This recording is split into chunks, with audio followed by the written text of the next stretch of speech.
Ai. Nossa, ainda tentaram roubar a história, né? Bando de vagabundo.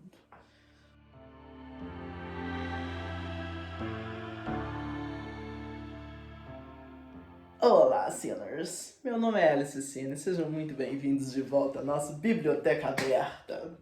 Então, hoje a gente vai voltar a falar sobre o Don Quixote. Só que agora a gente vai falar da segunda parte.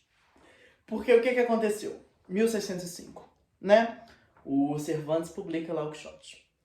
Aí, em 1614, um amigo do Lope de Vega, que é um outro autor aí, publica uma outra versão do Quixote. Fala, ó, a segunda parte. E aí o Cervantes fica tipo, sonso. Também tô escrevendo a minha. Vê se tá mal. Bocó. E aí, em 1615, um ano depois, o Cervantes publica a segunda parte do Quixote. E aí é que as coisas ficam doidas. Vamos lá. No começo da segunda parte do Quixote, avisam o Quixote, amigo, você não sabe? Estão escrevendo um livro sobre você. E aí tá falando da primeira parte. Tá falando um homem aí, tal de Miguel de Cervantes, escreveu um livro sobre a sua história, sobre a sua vida. E o Quixote fica assim, eu sou um personagem de um livro, uau, que doideira. E aí isso muda tudo. Por que isso muda tudo?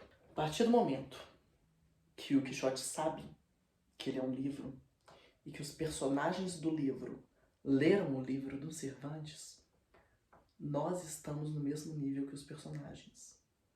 Entendeu? Vamos lá.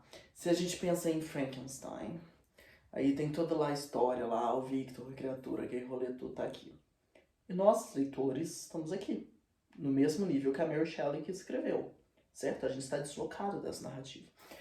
A partir do momento em que o Quixote é um livro, e que as pessoas dentro do Quixote leram o Quixote, nós estamos no mesmo nível que elas.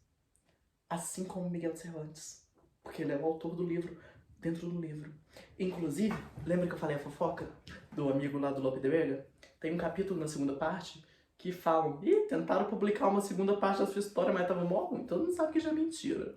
A gente já tem essa construção que é muito estranha na literatura, na qual nós somos colocados ali dentro, nós viramos personagens do Cervantes.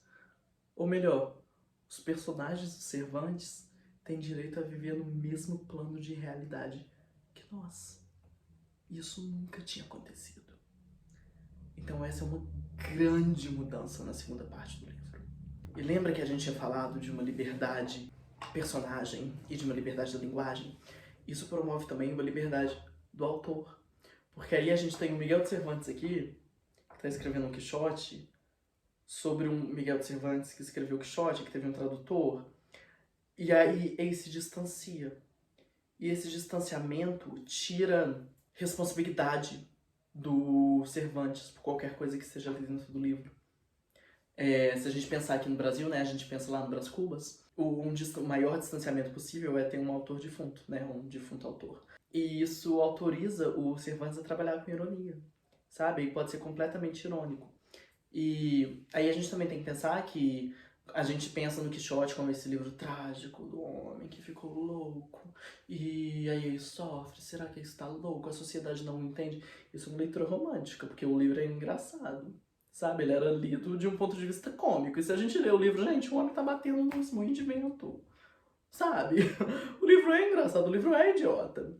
Então, o Cervantes usa desse distanciamento para transformar em um recurso literário, em uma possibilidade de ironia. E isso tudo ainda cria uma maior liberdade da literatura, porque a realidade não precisa ser mimética, a realidade está escrita dentro do livro. A realidade ela é construída pelo Quixote, a gente falou disso no último vídeo.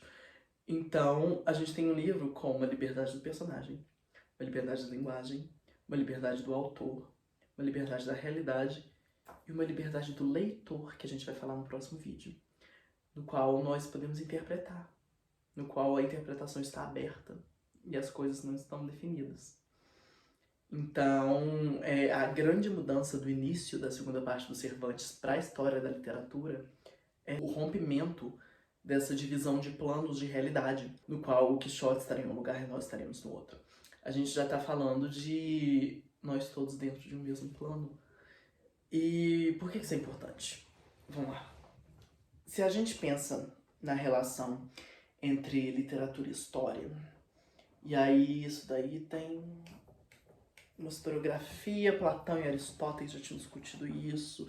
Platão já tinha falado que os escritores não eram bem-vindos na República, porque as pessoas podiam confundir o que é literatura com o que é realidade. Se vocês quiserem ler um livro rápido que trabalha com isso, tem um livro do Kosinski aqui no Brasil, que chama Os Visitantes, que é um livro curtinho, que é fenomenal. Fica aí a referência. Então, a gente tem uma discussão muito ferrenha em relação à diferença de literatura e ficção. Por quê? Porque o que causa a loucura do Alonso Quijano, do Quixote, é essa dissociação entre literatura e ficção, certo? Porque se a gente pensa lá no momento em que ele enlouquece, a gente está pensando no momento em que ele não conseguiu fazer essa separação. No momento em que, lendo a literatura de cavalaria, ele achou que aquilo fosse realidade. E ao transformar aquilo em realidade, ele torna-se louco. Essa é a história do Quixote. Então a gente tem isso bem construído, certo? Literatura é uma coisa, história é outra. Literatura não deve nada a ninguém. Literatura não tem de ser mimética. Literatura não precisa ser um dado histórico. Enquanto a história, por outro lado, tem que falar da verdade, não está aberta à interpretação. Então a gente tem essa separação. Só que, quando nós nos vemos inseridos dentro do contexto do Quixote, você vai falar, Tia Alice, ele está transformando a literatura em história. Eu vou te falar, não. Ele está transformando a história em literatura. Qual a diferença? Transformar a literatura em história seria promover a ideia de que a literatura deve mimesis, ela deve representar a realidade como ela é, ela tem que ser uma representação fidedigna. Transformar a história em literatura quer dizer que a gente pode olhar para a história e falar, ué, passível de interpretação. Ué, talvez não seja tão fechado assim. E aí você vai falar, Tiago, não entendi, me dá um exemplo? Eu vou te falar, Por muito tempo, a gente teve uma história completamente narrada de um ponto de vista masculino, certo? Como se as mulheres não tivessem feito parte dessa história. Mas elas estavam lá, metade do mundo sempre foi feminino. E por que a história é narrada dessa forma? Porque ela é narrada pelos homens. Porque o que a gente considera importante dentro da história é o que cabe aos homens. Porque a guerra é mais importante que cuidar de casa. E aí, quando a gente vai lá num Teto Todo Cedo, Virginia Woolf, ela vai falar que essa noção que nós temos de a guerra é mais importante do que lavar a louça é uma noção masculina e heterocentrista, que promovia o fato de que guerra é espaço para homem e louça é espaço para mulher. Por conseguinte, guerra é mais importante, porque os homens são mais importantes. Mas você vê como a história não é exatamente assim?